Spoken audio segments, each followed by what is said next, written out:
وحد الحرف کلمۃ لا تدل علی معنی فی نفسها بل تدل علی معنی فی غیرها نحو من فإن معناها الابتداء وهي لا تدل عليه إلا بعد ذکر ما منه الابتداء كالبصرة والكوفة مثلا تقول سرت من البصرة إلى الكوفة وعلامته ألا يصح الإخبار عنه ولا به وألا يقبل علامات الأسماء ولا علامات الأفعال وللحرف في كلام العرب فوائد كالربط بين الاسمين نحو زيد في الدار والفعلين نحو أريد أن تضرب أو اسم وفعل كضربت بالخشبة أو الجملتين نحو إن جاءني زيد أكرمته. مصنف کہتے ہیں کہ حد الحرف، حرف کی حد بتا دیا تھا جامع معنی، جامع محدود کے افراد کی جامع ہے اور دخول غیر سے معنی ہے. حرف کی تعریف، حرف وہ کلمہ ہے جو مانن فی نفسیہ پر دلالت نہیں کرتا. مانن دیکھو اسم بڑا، اسم وہ ہے جو معنی فی نفسیہ پہ دلالت کرتا ہے، فعل وہ ہے جو معنی یعنی دوسرے کلمے کے ملائے بغیر خود معنی بتاتا ہے، مستقل ہے. جب حرف کی بات ہے تو کہا بل، یہ دلالت نہیں کرتا، پھر کیا کرتا ہے؟ کہتے ہیں بل، بلکہ مانن فی غیرہا پر دلالت کرتا ہے. مانن دلالت تو کرتا ہے معنی پر، لیکن وہ کلمے میں نہیں ہوتا، حاصل ہوتا کلمے کے غیر میں حاصل ہوتا ہے، یعنی دوسرے کلمے کے ملائے بغیر اس کا معنی حاصل. اب یہ نہیں کہ کلمہ اسم وہ ہے جو دلالت کرتا ہے مانن فی نفسی، یعنی اس معنی پر جو اس کے نفس میں ہے. حرف وہ ہے جو دلالت کرتا ہے اس معنی پر جو اس کے نفس میں نہیں ہے، جو اس کے عرب وہ کلمہ ہے کہ معنی اس کے نفس میں حاصل نہیں ہوتا. کیا مطلب؟ دوسرے کلمے کے ملائے بغیر حاصل نہیں ہوتا. جیسے من فإن معناها الابتداء، جیسے کہتے ہیں ایک کلمہ من، دیکھو کلمہ من، اس کا معنی ہے فإن معناها الابتداء، اس کا معنی کیا ہے؟ ابتداء. وہی لا تدل علیہ، اور یہ جو ابتداء ہے من ابتدائیہ، یہ دلالت نہیں کرتا ابتداء پر، حالانکہ معنی کیا ہے اس کا؟ الابتداء. جبکہ من جو ہے اس پر دلالت نہیں کرتا مگر اس کے ذکر کرنے کے بعد جس سے ابتدا ہو، مگر یعنی اس کے بعد اس کلمے کا ذکر کیا جائے جس سے من کی، جس سے ابتدا ہو، تو پھر یہ دلالت کرتا ہے. وگرنہ حالانکہ دیکھو من کا معنی صحیح ہے، وہ ابتدا ہے، لیکن اس ابتدا پر دلالت جب تک کہ اس کے بعد وہ کلمہ ذکر نہ ہو جس سے ابتدا ہو، جس سے پھر محتاج ہو گیا. کل بصرتی والکوفہ، کہتے ہیں جیسے بصرہ اور کوفہ. مثال کے طور پر تقول، تو کہے، تو کہتا ہے سرت من البصرۃ الی الکوفہ، سرت میں نے سیر کی. آپ کہیں میں نے سیر کی من، اور آپ کہیں الی، کیا سمجھ آئی؟ میں نے سیر کی سے تک، سمجھ آئی پوری؟ نہیں. تو سرت من البصرہ، اب البصرہ جو دوسرا کلمہ ذکر کیا تو پھر من ابتدا کی سمجھ آ گئی. یہ اس پر دلالت کر رہا ہے، یعنی میں نے سیر کی، سیر کی ابتدا بصرہ سے الی الکوفہ، اور اس کی انتہا کوفہ. اس کی اگر بصرہ کوفہ کا لفظ نہ آتا تو من سے ابتدا کے پتہ چلتا، الی سے انتہا کا پتہ چلتا. الی سے تو من دلالت کرتا ہے، لیکن جب دوسرا کلمہ اس کے بعد ذکر کیا جائے جس سے ابتدا ہو، جیسے البصرہ، سرت من البصرہ، میں نے سیر کی بصرہ سے کوفہ تک. وعلامتہ، دیکھو ضمیر سے پہلے بغیر الف لام کے سما گیا، مضاف مضاف ہے. وہ ضمیر کس کی لوٹ رہی ہے؟ حرف کی طرف. علامت الحرف، علامت الحرف کی علامت اللہ یصح الاخبار عنہ، یہ کہ اس کے متعلق خبر دینا صحیح نہیں، اس کے متعلق ولا بھی، اور نہ ہی اس کے ساتھ خبر دینا صحیح ہے، نہ ہی یعنی نہ یہ محکوم علیہ بنتا ہے، نہ محکوم بھی بنتا ہے، نہ مسند علیہ بنتا ہے، نہ مسند بنتا ہے، نہ وَأَلَّا يَقْبَلَ عَلَامَاتِ الْإِسْمِ، اور یہ اسمائی اسموں کی علامات کو قبول نہیں کرتا. اور یہ بھی کہ یہ قبول نہیں کرتا اسما کی علامات کو، ولا علامات الافعالی، اور نہ یہ افعال کی علامات کو قبول کرتا ہے۔ یہ بھی اس کی علامت ہے کہ اسموں اور فعلوں کی علامات کو یہ قبول نہیں کرتا۔ جب یہ بات ہے، ایک تو یہ بات ہے کہ آگے ذرا چلتے ہیں، وللحرفی، اور حرف کے لیے فی کلام العرب، کلام عرب میں فوائد، بڑے فائدے ہیں۔ کلام عرب میں حرف کے بڑے فائدے ہیں، حرف کے بہت فائدے ہیں۔ جیسے دو اسموں کے درمیان ربط، دو اسموں کے درمیان ملانا، کیا کرنا، یعنی دو اسم کے درمیان ملاپ کرا دینا۔ جیسے زید فی الدار، زید ایک اسم ہے، الدار ایک اسم ہے، درمیان میں فی آیا، فی نے یہ جو زید اور الدار ان کے اندر کیا کر دیا، تعلق کر دیا۔ پہلے زید ہی تھا، لیکن اب کیا ہے، زید گھر میں ٹھہرا ہوا ہے، زید تو یہ فی نہیں ملایا ہے نا، دو فعلوں میں ملاتا ہے۔ جیسے ارید ان تضرب، ارید ایک فعل ہے اور تضرب دو فعل ہیں، لیکن یہ آپس میں مل نہیں سکتے، کیسے ملیں؟ ارید فعل ہے، تضرب، درمیان میں کلمہ ان آیا، حرف ان، اور اس کلمہ ان نے اس کو کیا کر دیا، دونوں کو آپس میں ملا دیا۔ اب ترجمہ یہ ہو جائے گا، تیرا مارنا میں چاہتا ہوں، میں چاہتا ہوں کہ تو مارے۔ اب یہ چاہنا جو واقع ہو رہا ہے ان تضرب بھی، یہ ان کے ساتھ ہے، کس کے، یا ایک اسم ایک فعل کے درمیان۔ جیسے ضربت بالخشبہ، میں نے مارا لکڑی کے ساتھ، جس کے، اگر یہ بانا ہے تو پھر معنی نہیں بنتا، یہ تو نہیں میں نے لکڑی کو مارا۔ اب با جو ہے یہ پہلے فعل کو کس کے ساتھ ملا رہا ہے، اسم کے ساتھ۔ اب یہ ہے ایک فعل ایک اسم میں ربط کر رہا ہے، تو اس لیے اس کے ساتھ میں نے مارا، مارنا کس کے ساتھ، لکڑی کے ساتھ۔ اب الجملہ دے، یا دو جملوں میں ربط کا کام دیتا ہے۔ جیسے ان جانی زید اکرمتہ، اگر میرے پاس زید آئے تو میں اس کی عزت کروں۔ اب دیکھو جانی زید ایک جملہ ہے، اکرمتہ دو، اگر ان کو نکالیں ترجمہ یہ ہوگا میرے پاس زید آیا، میں نے عزت کی۔ اب اس کا آپس میں کوئی تعلق نہیں اس کا، لیکن جب حرف ان آیا تو یہ اس ان نے کیا کیا کہ یہ جو مفہوم ہے جانی زید اور آگے اکرمتہ، جو اکرمتہ کا مفہوم ہے یہ جانی کے ساتھ ملا دیا، یعنی ایک جملہ ہے وہ اور ایک جملہ ہے، ان دونوں جملوں کو جوڑ دیا ہے۔ اب دیکھو ترجمہ، اگر میرے پاس زید آئے تو، آیا نا تو، یہ تو کہ ماں بعد والے کو بھی ان نے ملایا ہے، تو معنوی طور پہ اس میں کیا کر دیا، جوڑ دیا۔ تو اس لیے حرف جوڑنے کے کام آتا ہے، کس کے، اس کے کئی فائدے ہیں، لیکن یہ بتا رہے ہیں، کہتے ہیں وہ غیر ذالک، اس کے علاوہ بھی اس کے فائدے ہیں۔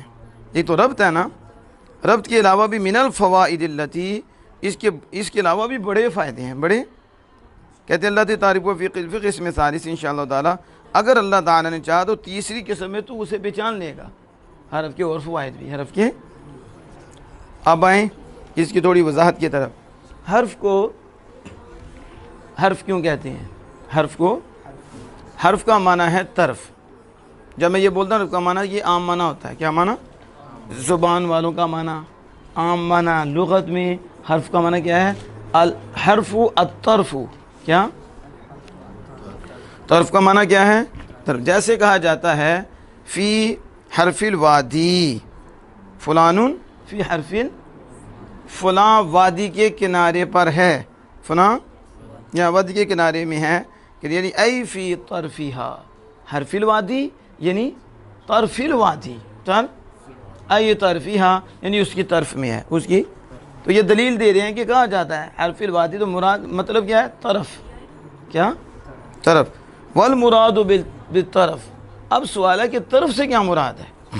ایک طرح لغوی معنی، عام معنی، کیا، جب ہم مراد بولتے ہیں تو پھر خاص معنی ہوتا ہے، کیا ہوتا ہے، آپ کہتے ہیں اس کا معنی یہ ہے، ٹھیک ہے، تو جب کہتے ہیں نا صیغہ، ایسے کلمہ تو سارے کلمے ہیں، لیکن ایک صیغہ کے اعتبار سے کلمہ ہے، جس کے، اب ایک کلمہ اسے کہتے ہیں تو پھر کہتے ہیں اس سے مراد کیا ہے، صرفیوں کی، تو کہتے ہیں یہ مراد ہے۔ تو جب مرادی معنی آتا ہے تو پھر اس سے مطلب خاص مراد، خاص معنی آتا ہے۔ عام معنی کیا تھا، طرف، لیکن اس طرف سے مراد کیا ہے، اس طرف سے کہتے ہیں ان الاسم والفعل یقعان عمدۃ، ان الاسم والفعل یقعان عمدۃ فی الکلام والحرف لیس کک، اسم اور فعل کلام میں عمدہ واقع ہوتے ہیں، اسم کلام میں اور حرف ایسا نہیں ہے، حرف یعنی دو اسم سے کلام بنتا ہے یا ایک اسم ایک فعل سے، ایک اسم، تو یہی مقصود ہے کلام، مقصود کیا کلام، تو کلام بنتا ہے اسم فعل سے یا دو اسموں سے، تو بس مقصود تو ان سے حاصل ہوتا ہے، اسم مصالحہ بنتا ہے اور اسم مسلم بھی بن جاتا ہے، لہذا اس سے کلام بن گیا، اور اسم مصالحہ بنتا ہے فعل نہیں بنتا تو فعل مسلم بنتا ہے، تو ان دونوں سے بھی کلام بن گیا، ان دونوں سے، تو بس یہی عمدہ ہیں، کیا ہے کلام میں عمدہ واقع ہوتے ہیں، کیونکہ یہ کلام کی دو جزء بنتے ہیں، مسلم مسلح ہے، اور اس سے کلام بن جاتا ہے۔ حرف ایسا نہیں ہے، حرف نہ مسلم بنتا نہ مسلح ہے، تو پتہ چلا حرف مقصود بھی ذات ہے ہی نہیں، مقصود بھی ذات دو ہی سے ہیں، ایک مسلح ہے ایک مسند، یعنی بھی ذات انہیں سے ارادہ کیا جاتا، کلام ان سے بنتا ہے، اور یہ پھر مقصود بھی ذات نہیں، تو کیا مطلب پھر کنارے پہ ہی ہے، جو مقصود نہ ہو تو وہ کیا ہوتا ہے، دو بندے کھڑے ہوں، دو لڑکے کھڑے ہوں، تیسرا بھی کھڑا ہوگا، سیڈے ہو، کیا کہتے ہیں سیڈے ہو، ساڈا ہے اتنا مطلب ہے، دینا مطلب ہی کوئی نہیں، ٹھیک ہے، اگرچہ وہ ساتھ ہی بیچ میں بھی ہو تو پھر کہتے ہیں اس سے تو یہ اس سے کوئی مقصد نہیں، مقصد ان سے ہے، سینٹر میں بھی آ جائے، سائڈ سے یہ کیا ہے، کیوں، کیونکہ مقصود یہ نہیں ہے، مقصود یہ اور وہ ہے، اس طرح ہر وقت سے سینٹر میں بھی آ جائے تو مقصود بھی ذات نہیں ہے، سائڈ پہ ہی ہے، کیا، کیونکہ سائڈ پہ اس لیے کہ یہ مقصود ہی نہیں، یہ سمجھ آ گئی، تو کہتے ہیں کہ حرف طرف میں ہی ہے، کس میں، کیا مطلب، یہ عمدہ واقع نہیں ہوتا کلام میں، نہ مسند نہ مسلح واقع ہوتا ہے، درمیان میں بھی آ جائے پھر بھی سائڈ پہ ہی ہے، پھر بھی کیا مطلب، مقصود نہیں ہے، مقصود نہیں ہے، اور اس طرح کلمہ آپ بار بار پڑھ لیتے ہیں، یہ جنس ہے اور مقصود کو بھی شامل ہے، غیر مقصود کو بھی، جب کہا کہ یہ دلالت نہیں کرتا، کیا کہا، مانن فی نفسیہ پہ، تو جب کلمہ کہا تھا کلمہ اسم بھی تھا کلمہ فعل بھی ہے، لیکن جب کہا کہ کلمہ دلالت نہیں کرتا تو اسم بھی نکل گیا فعل بھی نکل گیا نا، کیونکہ وہ تو دونوں ہی دلالت کرتے ہیں معنی پر، وہ معنی مستقل پر دونوں دلالت کرتے ہیں، تو جب کہا کلمہ عرب وہ کلمہ جو دلالت نہیں کرتا معنی فی نفسیہ پہ، تو اس قید سے خارجہ بھی الاسم والفعل، تو اس کیسے اسم فعل دونوں ہی نکل گئے، دونوں ہی نکل گئے۔ پھر کہتے ہیں فَإِنْ قُلْتَ، اگر تو کہے الحرف اذا لم يدل على معنى، حرف معنی پر دلالت نہیں کرتا تو فکیف یصح کونہ قسما من الکلمہ، قسما، کوئی کہے کہ جب حرف معنی پر دلالت نہیں کرتا تو بھی یہ کلمہ کی قسم کیسے صحیح ہوگی، کلمہ کی کیسے صحیح ہوگی، کلمہ تو وہ ہے جو دلالت کرتا ہے معنی پر، تو جب معنی پر دلالت نہ کرے تو پھر یہ کلمہ کی قسم کیسے صحیح ہوگی، نہیں سمجھ آئی، کلمہ کا آپ نے پڑھا الکلمۃ لفظ وضع لمعنی مفرد، کلمہ وہ لفظ ہے جو معنی مفرد کے لیے وضع کیا گیا ہو۔ آپ تھوڑے بڑے ہو گئے، یہ بچے ہیں، انہوں نے یہ تعریف پڑھی، کلمہ وہ تنہا لفظ جو تنہا معنی پر دلالت کرے، ٹھیک ہے، تو آپ نے اب پڑھی کلمہ وہ لفظ ہے جو معنی مفرد کے لیے، اس پہ بحث سے ہیں، اس پہ دونوں طریقے یاد ہونی چاہیے، تب پتہ چلا کلمہ تو معنی مفرد کے لیے وضع کیا گیا ہے، یہاں کہہ رہے ہیں کلمہ وہ حرف ہے جو معنی پر مستقل معنی پر دلالت نہیں کرتا، مستقل، تو پھر کہتے ہیں جب کلمہ معنی پر دلالت کرتا ہے اور یہ دلالت نہیں کرتا تو حرف کا کلمہ ہونا کیسے صحیح ہوا، حرف کا سوال سمجھ میں آ گیا، کہتے ہیں لِأَنَّهَا لَا تَكُونُ إِلَّا مَا تَدُلَّ عَلَى مَعْنًى، کہتے ہیں کیونکہ یہ نہیں ہوتا مگر وہ جو معنی پر دلالت کرے، جو، تو ہم کہیں گے ان الحرف لا يدل على معنى اذا لم يطلق اطلاقا صحیحا، ہم کہتے ہیں حرف معنی پر دلالت نہیں کرتا، حرف اس وقت جب اس کا اطلاق صحیح نہ کیا جائے، جب اس کو بولا جائے اور اطلاق صحیح نہ ہو اس وقت یہ معنی پر دلالت نہیں کرتا، اس وقت، جو آپ سمجھ میں آیا، وہ کہتے ہیں جب معنی پر دلالت نہیں کرتا تو آپ کیسے کلمہ صحیح ہوگا، کہتے ہیں ہم کہیں گے کہ حرف جو ہے اس وقت معنی پر دلالت نہیں کرتا جب اس کا اطلاق صحیح نہ ہو، جب اطلاق صحیح نہ ہو، تو اطلاق صحیح کیا ہوتا ہے، کہتے ہیں وہ اطلاق الحرفی، حرف کا اطلاق صحیح یہ ہے کہ وہ بغیر کسی کلمے کے ملائے بولا ہی نہیں جاتا، بغیر، اور کلام میں استعمال ہی نہیں کیا جاتا، جب بھی اسے استعمال کیا جائے گا تو دوسرے کلمے کے ساتھ ملا کر ہی استعمال کیا جائے گا، اسے اطلاق صحیح کہتے ہیں، اسے اور اگر اطلاق صحیح نہ ہو تو پھر وہ معنی پر دلالت نہیں کرتا. تو ہماری مراد کیا ہے کہ وہ کلمہ حرف ہے جو معنی پر دلالت کرتا ہے. تو کب؟ جب اس کا اطلاق صحیح ہو. جب اس کا سمجھ آ گئی؟ تو جب اطلاق صحیح نہ ہو تو پھر کلمہ معنی پر تو پھر وہ کلمہ کی قسم کیسی ہوگی؟ کلمہ کی سمجھ آ گئی؟ تو کہتے ہیں کہ یہ کب ہوتا ہے؟ جب اس کا اطلاق صحیح نہ ہو اور حرف کا اطلاق جو ہے بغیر کسی کلمے کے ملائے صحیح نہیں ہوتا. سمجھ آ گئی؟ کہ حرف اس وقت معنی پر دلالت نہیں کرتا جب اس کا اطلاق صحیح نہ ہو. وہ کیا اطلاق صحیح جو نہ ہو؟ وہ ہے کہ حرف جو ہے بغیر کسی دوسرے کلمے کے ملائے بغیر اس کا اطلاق صحیح نہیں ہوتا. اس کا اطلاق، لیکن جب اطلاق صحیح ہو جائے تو پھر وہ اپنے معنی پر دلالت کرتا ہے. تو اس وقت وہ کیا ہے؟ کس کی قسم ہے؟ کلمہ کی قسم ہے. کس کی؟ اب سنو آگے. ایک تو یہ جواب مل گیا کہ حرف اپنے معنی پر دلالت نہیں کرتا. کب؟ جب اس کا اطلاق صحیح نہ ہو اور حرف کا اطلاق بغیر کسی کلمے کے ملائے صحیح نہیں ہوتا. نمبر 2، یا پھر مراد اطلاق سے مراد یہ ہے کہ زبان والے اپنے محاورے میں اور اپنی بول چال میں اس کو مقاصد کے بیان کرنے کے لیے استعمال کرتے ہیں. مقاصد، یہ جو عرب ہیں یہ اپنے محاورات میں اس کو جب استعمال کرتے ہیں تو مقاصد کو بیان کرنے کے لیے کرتے ہیں. کس کو بیان کرنے کے لیے استعمال کرتے ہیں. اور حرف کا مقاصد میں استعمال کرنا ضم ضمیمے کے بغیر نہیں ہوتا. حرف کا مقاصد میں استعمال کرنا یہ دوسرے کلمے کے ملائے بغیر استعمال نہیں ہوتا. تو جب ضم ضمیمہ جب اسے ملا دیا جائے گا تو پھر یہ معنی پر حرف دلالت کرے گا. کیا کرے گا؟ تو 2 جواب دے دیے کہ جو آپ نے کہا کہ دیکھو کلمہ معنی پر دلالت نہیں کرتا. ہم نے کہا وہ دلالت ہوتی ہے، حرف معنی پر دلالت نہیں کرتا وہ ہے جو اطلاق صحیح نہ ہو. اور حرف کا اطلاق صحیح کب ہوتا ہے؟ جب اس کے ساتھ کوئی کلمہ ملایا جائے. تو جب نہ ملایا جائے تو پھر اس کا اطلاق صحیح نہیں ہے. اس کا اطلاق. دوسرا جواب دیا کہ اہل لسان اور اہل عرب والے جب کلمات کو ان کو حروف کو استعمال کرتے ہیں تو اپنے مقاصد بیان کرنے کے لیے محاورات میں استعمال کرتے ہیں. تو وہ اپنے مقاصد میں حرف کو جو بیان استعمال کرتے ہیں وہ دوسرے کلمے کے ملائے بغیر استعمال نہیں کرتے. تو پھر اس کی اپنے معنی پر دلالت کرتا ہے. یہ اپنے معنی پر. تو جب اس سے دوسرا کلمہ ملائیں گے تو حرف اپنے معنی پر دلالت کرے گا. اب سوال سمجھ میں آ گیا؟ اس کا جواب وگرنہ پھر وہ یہی بات وہ اپنے معنی پر دلالت نہیں کرتا تو پھر کلمہ بھی نہ ہوا. کہاں دلالت کرتا ہے؟ کم جب اس کا اطلاق صحیح ہو. یا اطلاق صحیح ہونے کا مطلب کیا؟ دوسرے کلمے کے ملائے بغیر اس کا اطلاق نہیں ہوتا. اس کا نمبر 2، یا اہل عرب اپنے مقاصد کو بیان کرنے کے لیے اپنے گفتگو میں حرف کو استعمال کرتے ہیں. تو وہ استعمال ہی اس طرح کرتے ہیں کہ دوسرا کلمہ ملا کر تو جب وہ دوسرا کلمہ ملائیں گے تو یدل الحرف علی المعنی فی نفس. تو حرف اپنے معنی فی نفس پر دلالت کر اپنے معنی پر دلالت کرے گا. سمجھ آ گئی اس کی؟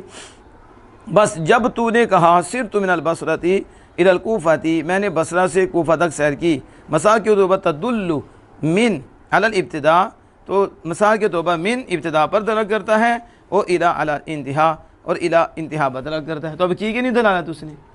جب آپ خالی کرتے صرت میں نے سیر کی سے اور صرت الی میں نے سیر کی تک الی تو نہیں سم انتہا پہ.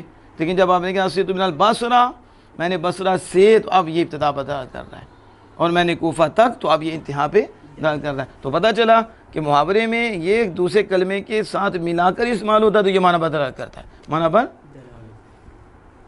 والحرف وللحرف، اور حرف کے لیے کلام عرب میں بڑے فائدے ہیں. بڑے جب تو یہ کہہ دیا کہ حرف تو نہ مخبر عنہ بنتا ہے نہ مخبر بھی بنتا ہے، نہ اس کے متعلق خبر دی جانا صحیح ہے نہ اس کے ساتھ خبر دیا جانا صحیح ہے. تو جب یہ نہیں ہے تو توہما وہم پیدا ہوا. کیا ہوا؟ کہ ان البحث عنہ بلا فائدہ. تو پھر اسے بحث کرنے کا کوئی فائدہ نہیں. نہ یہ مصنع بنتا ہے نہ یہ مسلم بنتا ہے نہ یہ مقصوب ذات بنتا ہی نہیں. موصوف بذات کلام کے دو حصے مستند ہے، جب یہ دونوں ہی نہیں بنتا، جب یہ تو یہ بلا فائدہ ہے، یہ وہم پیدا ہوا، یہ کہ یہ بلا فائدہ ہے، اس کا کوئی فائدہ نہیں۔ تو مصنف نے اس وہم کو دور کرنے کے لیے فرمایا وَلِلْحَرْفِ فِي كَلَامِ الْعَرَبِ فَوَائِدُ، یہ نہیں ہے کہ یہ مسند نہیں بنتا تو اس کا فائدہ کوئی نہیں ہے، اسے بحث کرنے کا فائدہ کوئی نہیں، کہا حرف کے کلام عرب میں بڑے فائدے ہیں یہاں، اور فوائد آپ کو پتہ ہے یہ جمع ہے، جمع مکسر ہے، جمع مکسر، اور ہے بھی جمع کثرت، جمع کثرت کا وزن نہیں فوائد، قلت کا تو کوئی نہیں، وہ اس کے 6 وزن آپ نے پڑھے، اور یہ کثرت ہے، تو اس سے بھی پتہ چل رہا ہے کہ صرف 3 تک نہیں، 9 تک نہیں، صرف جمع کثرت بتا رہی ہے کہ حرف کے بڑے فائدے ہیں، حرف کے، تو اس کا سمجھے کہ جواب ہو گیا، اور یہ جو ذہن میں وہم پیدا ہو رہا تھا اس کو دور کر دیا مصنف کے یہ کہنے سے وَلِلْحَرْفِ فِي كَلَامِ الْعَرَبِ فَوَائِدُ، حرف کے کلام عرب میں بہت فائدے ہیں، یعنی لِلْحَرْفِ فِي كَلَامِ الْعَرَبِ، کلام عرب میں حرف کے لیے امور ثابتۃ بعیدۃ، شک، کلام عرب میں امور ثابت ہیں، کلام عرب میں حرف کے لیے بہت کام، بہت امر ثابت ہیں، شک سے دور ہیں، شک سے دور ہیں، جو میں نے کہہ دیا وفی ذکر فوائد، تو فوائد کے ذکر کرنے میں بصیغۃ جمع کثرت، جمع کثرت کے صیغے کے ساتھ فوائد کا ذکر کرنے میں ایماء الی کثرت الفوائد، ہی حرف کے فوائد کی کثرت کی طرف اشارہ کرنا ہے کہ حرف کے بڑے فائدے ہیں، سمجھ آ رہی ہے۔ وَيُسَمَّى حَرْفًا لِوُقُوعِهِ فِي الْكَلَامِ حَرْفًا، تو اس کا نام حرف رکھا جاتا ہے، کیوں؟ وجہ تسمیہ تینوں کی، اب پہلے اسم کی بیان کی، پھر فعل کی، اب حرف کی وجہ، حرف کو حرف کیوں کہتے ہیں؟ کہتے ہیں حرف کا نام حرف اس لیے رکھا جاتا ہے لِوُقُوعِهِ فِي الْكَلَامِ حَرْفًا، کیونکہ یہ کلام میں حرف واقع ہوتا ہے، کلام میں یعنی طرف، کیا؟ کلام میں طرف واقع ہوتا ہے، کیا مطلب طرف کا؟ اس لیس مقصودم بالذاتی، اس لیے کہ یہ مقصود بالذات نہیں ہے، یہ ہے طرف، کیا مقصود وہ مقصود بالذات میں نے بتا دیا، مثل المسندی والمسند الیہ، یعنی مسند اور مسند الیہ یہ دو مقصود ہیں بالذات، تو یہ حرف کلام میں واقع نہیں ہوتا، گویا کہ یہ بھی ایک سوال مقدر کا جواب ہے، کس کا؟ اس کی عبارت کیا ہے؟ یعنی یہ ہے کہ ان لا نسلم ان الحرف فی طرف الکلام، ہم نہیں مانتے کہ حرف کلام کی طرف میں ہوتا ہے، ہم حرف کلام کے کنارے میں ہوتا ہے، کیوں؟ کہ لِأَنَّ فی قولکم زید فی الدار، جیسا کہ تمہارا کہنا زید فی الدار، یہاں تو سینٹر میں کھڑا ہے، یہاں دیکھو زید کے بعد فی الدار بعد میں، تو سینٹر میں آپ کہتے ہیں طرف میں ہے، تو ہم نہیں مانتے کہ حرف طرف میں ہوتا ہے، تو اس کی وجہ سے اسے طرف حرف کہتے ہیں، حالانکہ ہم دکھاتے ہیں آپ کو کہ وہ تو سینٹر میں موجود ہے، زید فی الدار میں فی سینٹر میں ہے، فی تو لیس فی طرف، یہ طرف میں نہیں، تو بس مصنف نے جواب دیا اپنے قول اذ لیسا، کہ یہ جبکہ یہ مقصود بالذات نہیں ہے، فَإِذَا لَمْ يَكُنْ مَقْصُودًا بِذَاتِهِ كَانَ طَرْفًا مِنَ الْمَقْصُودِ، پس جب یہ مقصود بالذات نہیں تو پھر یہ مقصود سے طرف میں ہی ہے، جیسے میں نے آپ کو بتا دیا، اس لیے کہ یہ مسند الیہ نہیں، مقصود بالذات نہیں، تو جب یہ مقصود بالذات نہیں سینٹر بھی میں آ جائے تو کنارے پہ ہی ہے، کس پہ ہے؟ جب اس سے تعلق ہی نہیں اس مقصود، تو بالذات اس کا قصد نہیں ہے، تو لہذا وہ کیا ہے؟ کنارے پہ ہی واقع ہے، سمجھ آ گئی اس کی؟ اب شروع میں پھر دیکھ لو یہ جو من فَإِنَّ معنی دیکھا فَإِنَّ، تو یہ تفصیل ہو رہی ہے، ان مشبہ بالفعل معنی ہا ضمیر، اور معنی دیکھو ضمیر کے ساتھ جو اسم آئے گا مضاف مضاف الیہ ہوگا، اس کا معنی تو ہا ضمیر لوٹ رہی ہے کس کی طرف؟ کلمے کی طرف، کس کی طرف؟ کلمے کا معنی، تو یہ مضاف مضاف الیہ کے ان کا اسم بن گیا، الابتداء اس کی خبر مان گئی، کیونکہ اس کا معنی کس کا معنی؟ یہ بل کلمہ حرف وہ کلمہ جو دلالت کرتا ہے، تو کلمے کا معنی کیا ہے؟ من کلمہ ہے، اس کا معنی کیا ہے؟ ابتدا، واہیہ، اب ہیہ پھر کلمہ کی طرف لوٹے گا کہ وہ لا تدلو، وہ اس پر دلالت نہیں کرتا، ابتدا پر وہ حرف وہ کلمہ ہے جو نہیں دلالت کرتا اس پر مگر بعد ذکر ما منہ الابتدا، تو اس طرح آپ نے اس کو سمجھنا ہے۔ اللہ جل وعلا عمل کی توفیق عطا فرمائے۔